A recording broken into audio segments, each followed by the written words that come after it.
بسم الله الرحمن الرحیم. عرض سلام و ادب خدمت مخاطبان گرامی.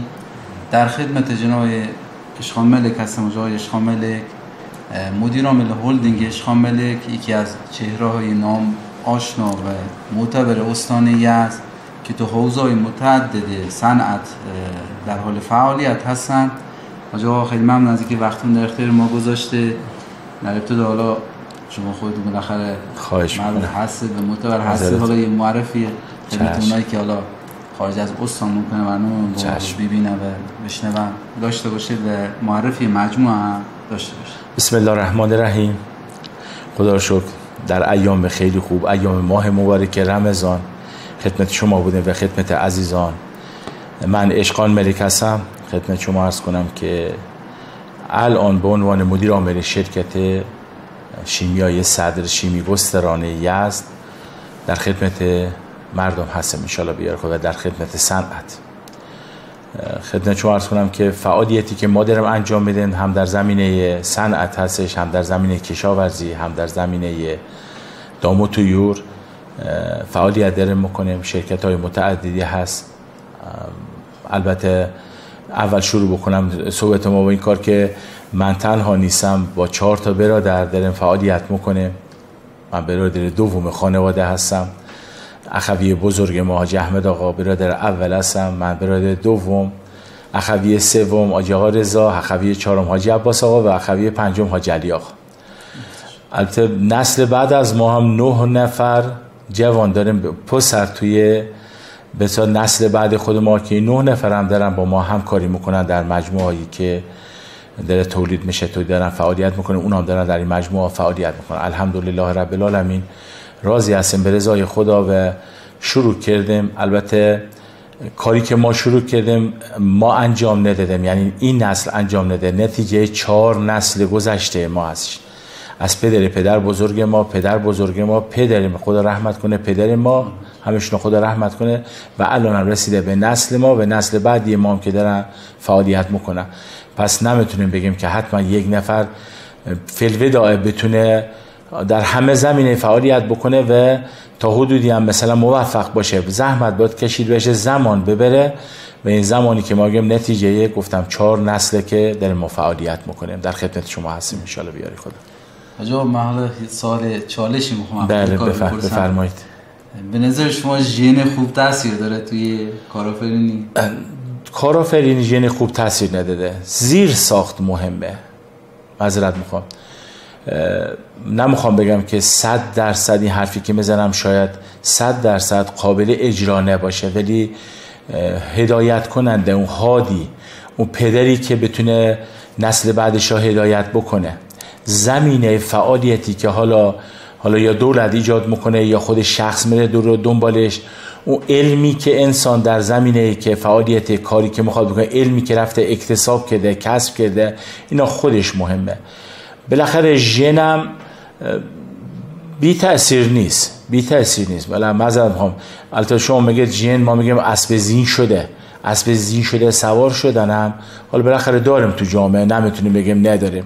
خیلی از دوستان ما میبینیم که زحمت کشیدن، اجدادشون زحمت کشیدن، الان فرزندانشون الحمدلله اومدن، خوبم اومدن، ولی خدا را شکر اسبو که زین کرده سوار شدن و دارن بتازونن و دارن کار میکنن هم اشتانش. حالا نمیخوام بگم که خدای نکرده این ژن باعث نابودیه یا این اسب زین شده باعث نابودیه، ولی زحمت هایی که یک نسل کشیده، یک اشخاصی که خودشون رو پای خودشون ایستادگی کردن و شروع کردن بدون حمایت پدر، بدون حمایت مادر، بدون حمایت مالی و به قول معروف فعالیت و قله تولید یا قله اقتصاد یا قله هر علم رسیدن، خیلی به قول ما قدرشون باید بیشتر بدونیم تا اشخاصی که به قول شما یا ژن خوب بودن یا اسب زین کرده سوار شدن. خیلی تفاوتشونه. هدف انتخاب کردن تو کسب کار خیلی مهمه. یعنی هدف داشتن که منی که حالا من جوون 20 ساله 24 ساله حالا لیسانس گرفتم، یه مدرکی تو دانشگاه گرفتم، هدف من چه چیزه؟ هدف من اینه که میخوام بیام تو زمینه تجارت، بیام تو زمینه تولید. این هدف خیلی خودش مهمه. راهنما خیلی خودش مهمه تو زندگی. گفتم پشتیبانی پدر مادر خیلی خودش مهمه. پدر مادر یا اشخاصی که اطرافت هستن پشتیبانیت باشن، راهنماییت بکنن که آقا این مسیری که داری این کار باید انجام بدی، خیلی خودش مهمه. و شم اقتصادی هم که شخص، من اینم خیلی بهش اعتقاد دارم، یک کسی باید واقعا شم اقتصادی داشته باشه. یعنی فرمینی که از نظر علمی واقعا سطح علمی خیلی بالا داره، از نظر علمی. یعنی فرمینی از نظر مالی واقعا حالا یا از پدر رسیده یا ارث بهش رسیده یا یه جوری بوده که حالا بالاخره سرمایه داره، سرمایه مالی داره، ولی اون شم اقتصادی نداره. اون شم اقتصادی حضور تو بازار، کسب و کار، تولید، اینا انسان نمیخوایم بگیم خدا داده، یه چیزیه که باید انسان تو وجودش باشه. خیلی از دوستان، حالا ما توی 50 سالی که من زمینه اقتصاد دارم فعالیت میکنم، خیلی از دوستان دیدم که از صفر شروع کردن و الحمدلله رسیدن به اون نقطه مورد نظرشون که هدف داشتن. خیلی هم الحمدلله رب العالمین داشتن، مال داشتن، اعتبار داشتن، پدر داشتن، ولی اون شم اقتصادی نداشتن. هرچی هم گذشتگان براشون گذاشتن، نابود کردن، نتونستن نگهداری کنه ازش و نابود شده، رفته. پس ببینید دوتا هدف خیلی مهمه. خدمت شما عرض کنم که اعتبار و اعتماد مردم نسبت به اون فرد خیلی مهمه، جامعه نسبت خیلی مهمه، راهنما خیلی مهمه، خیلی مهمه. انتخاب شغلم خیلی مهمه، انتخاب شغلم خیلی مهمه. یعنی علل خصوص توی حالا برای سال آینده خب خیلی ها میگن خیلی از کسب و کارا دی اصلا جایگاه خودش از توی جامعه از دست میده. خیلی از با توجه به این هوش مصنوعی که اومده، با توجه به این به اصطلاح چیزی مراکزهای دیجیتالی که ایجاد میشه، خیلی از کسب و کار خودش از دست میده. الان ما باید برای آینده هر کسی میخواد بیاد تو واحد کسب و کار، خیلی باید بیشتر از نسبت به ما که 50 سال پیشتر شروع کردیم، خیلی باید بیشتر تلاش بکنه و این انتخاب خیلی دقیق تر باشه، خیلی دقیق تر باشه. 50 سال پیشتر که ما شروع کردیم، بالاخره فروشندگی شروع کرده، مشخص بود مردم نیاز داشتن یه تولید کننده، حالا در زمین ما کفش فعالیت میکردیم، یه تولید کننده کفش تولید میکرد. من مغازه داشتم، میرفتم کفش رو میگرفتم از اون تولید کننده، به عنوان واسطه میدادم به مصرف کننده. یه چیزی مشخص بود، کاملا نه نیاز به علم داشت نه نیاز به فکر داشت. یک آن تصمیم گرفتیم آقا بریم فروشنده بشه. حالا با اشتباه نشدم، پدر بزرگ ما به همین شغل مشغول بودن و ما هم رفتیم همین شغل پدر و پدر بزرگا ادامه دادیم. ولی الان اینجور نیست. الان باید کسی یه جوون 20 ساله، 25 ساله یا مرد 40 ساله، 50 ساله خواسته باشه بیا دوره توی بازار سرمایه گذاری کنه، خیلی باید بیشتر روش فکر بکنه که چه شغلی انتخاب بکنه. نمیتونه به نگاه کنه به افرادی که الان تو بازار هستن، نمیشه نگاه کنی. شاید یک نفر الان تو بازار هستش یا توی تولید هست، داره تولید میکنه، موفقم هست، ولی این ثمره 50 سال زحمتشه. ولی الان هم کسی که داره 50 سال داره کار میکنه، کسی که الان داره یک واحد صنعتی را به قول خودمون میگردونه و اداره میکنه، الان اگر بهش بگن که آقا حاضر هستی این واحد صنعتی را شما دوباره شروع بکنی و ایجاد بکنی، میگه من نه. میگه خیلی از کسب و کارهای بهتری تو جامعه هست، حالا چه از نظر درآمدی، چه از نظر رفاه حال مردم، حالا اون قسمتش هم در نظر بگیریم، چه از نظر رفاه حال خودش. خیلی از کسب و کار الان تو بازار هستش که تو جامعه هستش که آدم نیاز نداره این همه سرمایه گذاری بکنه، تلاش 20 ساعت در روز زحمت بکشه، مشکلات حالا تهیه مواد اولیه، فروش، صادرات، واردات، این مشکلاتی که الان موجود هستش، خیلی از کسب و کارها خیلی راحت تر میشه و خیلی برای خودت با فراغ بال بهتر بتونی انجام وظیفه بکنی و کارت انجام بدی. این انتخاب خیلی خودش مهمه الان. حالا تو انتخاب، من میخوام سوالی که متوجه به صحبتی که شما داشته تو همین حوزه انتخاب شغل کاری رو، شغل رو بگم. حالا معمولا میگن یه مثلثی هست تو انتخاب شغل: علاقه، استعداد و بازار کار. علاقه، استعداد و بازار کار. اینو به نظر شما این مثلث کدوماش تو وجه کاری خود شما مهم بوده؟ آیا مثلا اگر تو کارتون علاقه نداشته این جایگاه رو داشته، یا اگر علاقه، استعداد و بازار کار. اگر هر کدوم از این سه مورد مثلا به نظر شما الان نبود، شاید الان یکی دیگه هم باید اضافه کنید درآمد. اما بازار کار مربش کنید. آره بازار کار هم منظورم درآمد و بحث بله. آره چیز هست. ببینید علاقه، استعداد، بازار کار، همون درآمدی که میگم. خدمت شما عرض کنم که استعداد خب همون مدرم میگم مثل همون شمع اقتصادی. استعداد بله.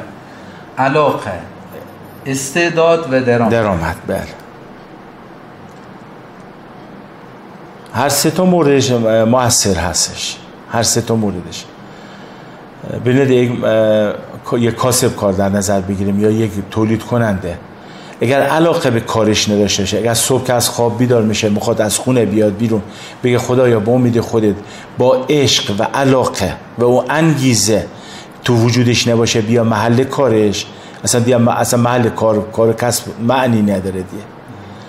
استعداد برمیگرده به اون، حالا علاقه تو داری، خیلی هم مخایی، خیلی هم عاشق کارت هستی ولی هنرش نداری، استعدادش نداری، این هم اینجا پاد ملنگه. پس استعدادم باید داشته باشی، اون ذکاوت کاری که شغلی که انتخاب کردی حتما باید داشته باشی. علاقه داری بله. علاقه داری. این دوتا اگر داشته باشی درآمد هم هستش. اگر این دوتا نداشته باشی درآمدی در کار نیست.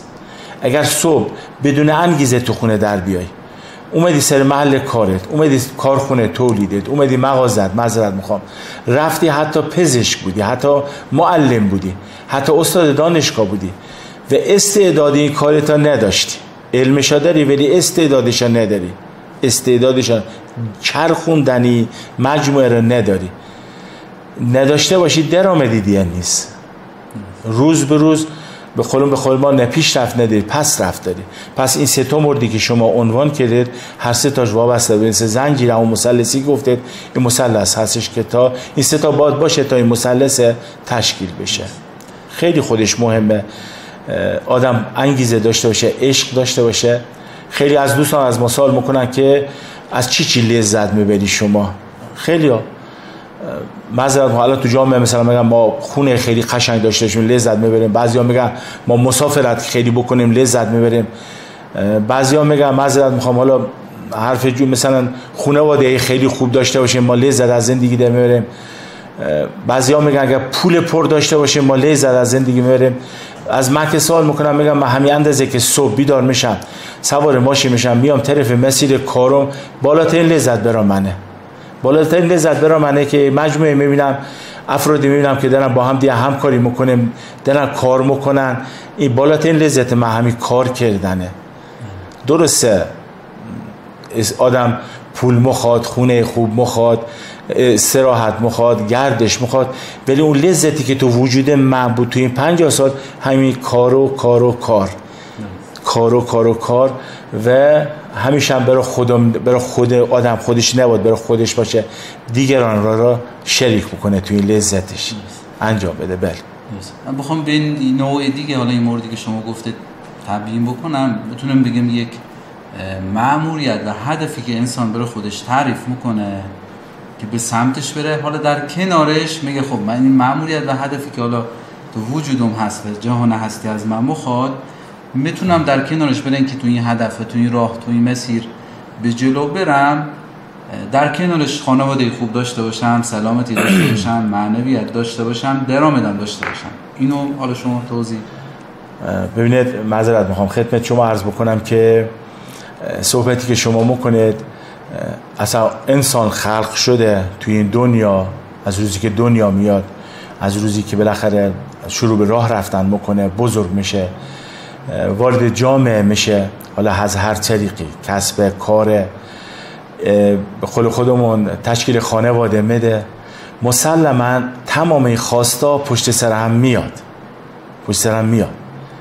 اون من هستم که اون منی که هستم، البته همه این حرفا میزنیم نظر خداوندم باید باشه، اون من هستم که باید مسیری که شروع کردم هدف گذاری کنم. هدف من چیزه؟ اولا هدف من مثلا تأسیس یک کارخونه، هدف من ایجاد یک مغازه، هدف من ایجاد یک شرکت خدماتیه. این هدف مشخص بشه. در کنار این هدف نیازم خود انسان داره، نیاز داره که خانواده داشته باشه، میره دنبال خانواده. نیاز داره تو جامعه داریم زندگی میکنیم، افراد جامعه هم را نگاه بکنیم، مراجعه کننده برای ما ایجاد میشه. علل خصوص اگر یک کسی بالاخره از نظر مالی همین خود و سطح مالیش بالاخره زحمت کشیده باشه و اومده باشه به قول ما یک لول بالاتر از سطح جامعه، مراجعه کننده زیاد داره.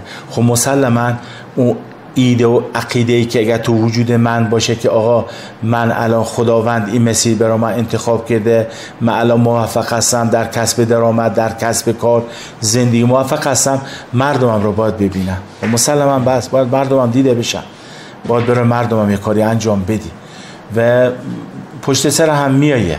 نمیتونیم بگیم که یه آدم کاسب یا یه آدم شاغل یا یه آدم به آخر تولید کننده صنعتگر فقط فکر کار باشه. خیلی از قدیمی ها، یکی از دوستان جلسات بوده ما میگفت که روزا خانم من میگفته که از حاجی آقا اسمش نام برم بگید که اگر میخواد قسم بخوره بگید به جون کار خونم. این هم داریم، اینجور کسایی اشخاص هم داریم توی مجموعه های اقتصادی و کار. ولی نه، آدم باید کار سر جا خودش، خانواده سر جا خودش، و لذت و گردش و تفریح سر جای خودش و وابسته به هم میشه. میتونی هم که برنامه ریزی بکنی که همش سر جا خودش بشه انجام بده، البته با فکر در خودی تا زیاد. یکی از هم میگن، حالا ما آیه قرآنش بلد نیستم ولی میگن انسان هیچ وقت تمش تموم نمیشه، یعنی آدمی زاد تمش تموم شه. امروز مثلا 1000 تومان داره میخواد بکنه 2000 تومان، 2000 تومان میخواد بکنه 10000 تومان، 10000 تومان میخواد بکنه 200000 تومان. این به نظر من خوب نیست. یعنی تو 1000 تومان داری، باید از 1000 تومان، از قبل این 1000 تومان هم خودت، هم خانواده‌ات، هم جامعت زینف منفعت ببرن، 1000 تومان تا بکنی 2000 تومان. این نباشه که فقط فکر به قول خودمون با پول باشه. بله، هدف هم خودت باشی، سلامت خودت. ما زندگی اومدیم از روزی که دنیا میم، حالا بالاخره تا روزی که قسمت میشه که از این دنیا بریم، حالا ده دوره میانگینش 75 سال.